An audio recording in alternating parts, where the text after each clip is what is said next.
All right, traders, to watch this video for Monday, November 26th.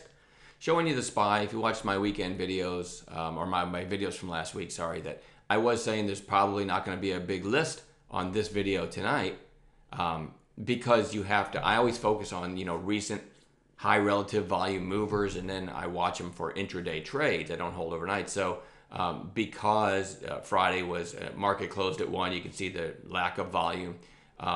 Overall, the SPY chart looks fairly ugly, but as far as finding individual stocks I want to watch on Monday, it's a very small list that I have.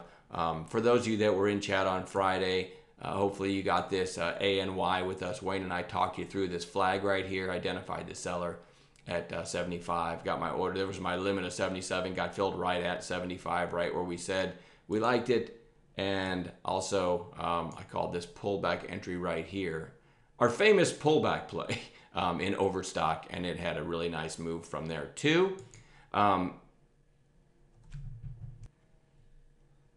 slid the website over here real quick. For those of you that are members and maybe don't realize it, or non-members, either one, go to our homepage, greatstockpicks.com. It's Great Stock Picks with an X, and click on results. I've changed that around a little bit. So if you're wanting a little more insight into why we call what we call, rather than just have a table showing, hey, here's a stock, here's where we entered, here's how far it went, which is kind of a look what I did scenario, right? Look what we called scenario.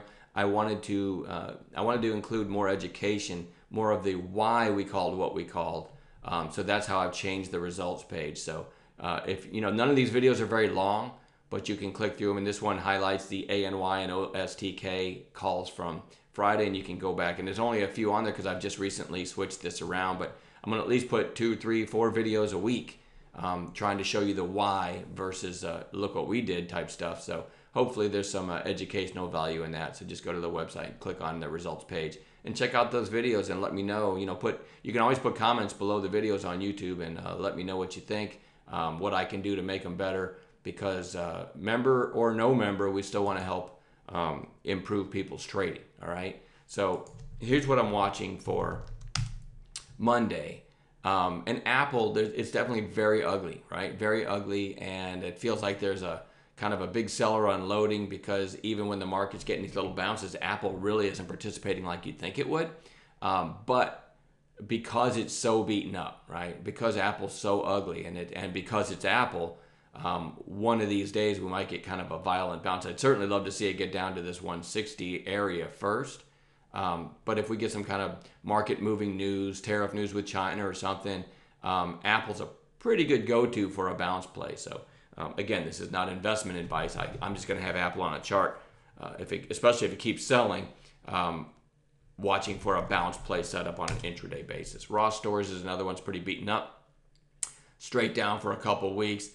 Into an area where it's done a lot of trading several months ago in this area. So a good setup for a potential bounce one of these days. SONO gapped up here on earnings. Not a lot of chart history here because it's a relatively new issue, but all the way back down to basically all-time lows. And after that earnings gap, the fact that it's all the way back down here, to me, that's a pretty good setup for a bounce play. So I'm going to watch that one. OSTK, one of the stocks we traded on Friday, pretty strong close and really nice volume. So we'll watch that one for the next several days, see if we get any kind of low risk, long setup. ANY, also talked about that one on Friday, had the big pop, then the red day, and we were watching for a third day play, which it gave an entry, it gave a trade, but it held up well enough that this one has to still be on our radar. PDD, this actually, just at first glance as a trader and looking at charts, at first glance you think this is probably a short because it's put in, you got this high, then a lower high, just put in a lower high, and this is the first red day.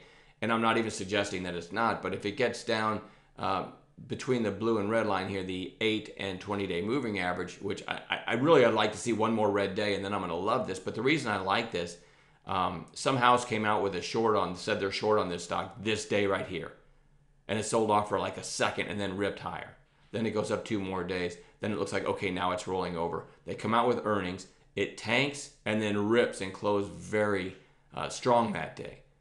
All right, so And if you glance at the earnings report, it sure sounded great. So to me, this is one to watch for a long. And sometimes when you get a massive reversal like this, as you did on an intraday basis, right, on good news, sometimes you get you get one red day and then buyers step right back in. Again, I'd like to see another red day and come down to this area, and then I'm really going to love it for a long. But I'm going to start watching it tomorrow, because sometimes you get, and it was very low volume, right, on the red day. Sometimes you get a little bit of selling, and then it's right back off to the races. So PDD goes on watch. And then lastly, and just a caveat here, I'm not in love with this one. Candlestick wise, looks really good, right? You had this big volume spike here, and then it puts in a lower high here, and then it takes out this lower high, and actually takes out the high of the volume spike on decent volume for this stock, and then it's kind of flagging. So candlestick wise, this looks really good, but it doesn't meet my parameters of, recently in play stock with massive relative volume lately. So keep that in mind, but I am going to keep it on watch. Looking forward to Monday. There's been a lot of good setups, even with low holiday volume. So, stay nimble and wait for those A+ intraday setups. And I'll see most of you in chat on Monday.